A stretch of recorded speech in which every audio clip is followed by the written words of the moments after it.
সদস্যরা আপনারা দণ্ড, আপনাদেরকে আপনাদের সন্তানেরা জান্নাতে নিয়ে যাবে এবং আপনাদের সন্তানেরা এমন একটা মহৎ কাজের জন্য জীবন দিয়েছে, বাংলাদেশকে ফ্যাসিবাদ মুক্ত করার জন্য, আধিপত্যবাদ মুক্ত করার জন্য, বাংলাদেশের কোটি কোটি মানুষের অধিকার প্রতিষ্ঠা করার জন্য তারা যে জীবন দিয়েছে, সেজন্য যুগ যুগ ধরে আপনারাও স্মরণীয় হয়ে থাকবেন, শহীদরাও স্মরণীয় হয়ে থাকবেন। আর তাদের শাহাদাতের বারাকায় আমরা বাংলাদেশের জনগণ যুগ যুগ ধরে উপকৃত হব।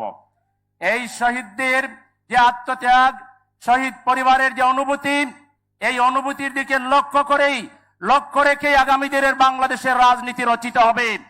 শহীদদেরকে যারা অবমাননা করবে, শহীদ পরিবারের অনুভূতির উপরে যারা আঘাত আনবে, ছাত্র সমাজের রক্তের সাথে বেঈমানি করে আধিপত্যবাদের সাথে যারা আপোষ করবে, ফ্যাসিবাদকে যারা দূষণ করবে, লালন করবে এবং বাংলাদেশকে যারা বিভাজিত করবে, লিখে রাখতে পারেন বাংলাদেশের শহীদের উত্তরসূরিরা তাদেরকে কবুল করবেন না।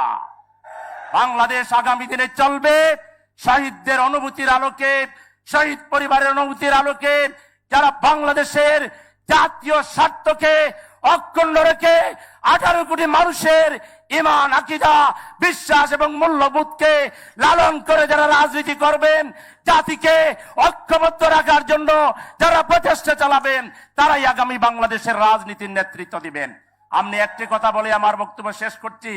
ক্ষমতা মুখ্য বিষয় নয় রাজনীতিবিদদের জন্য, রাজনৈতিক দলের জন্য, অন্তত জামাত ইসলামীর জন্য এটা 100% সত্য।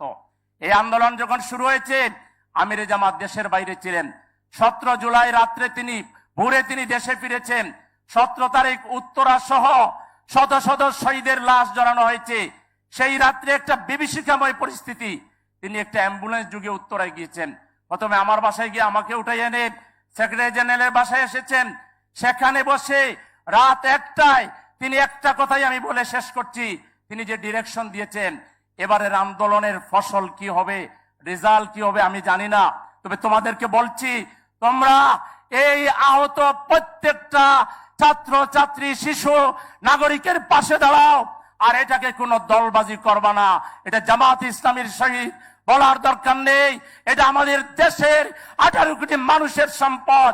এবং তিনি বলেছিলেন প্রাথমিকভাবে আহতদেরকে একটা অ্যামাউন্ট বলে দিয়েছিলেন, পৌঁছে দাও। পরে বললেন ডাবল করো। এরপরে বললেন শহীদ পরিবারকে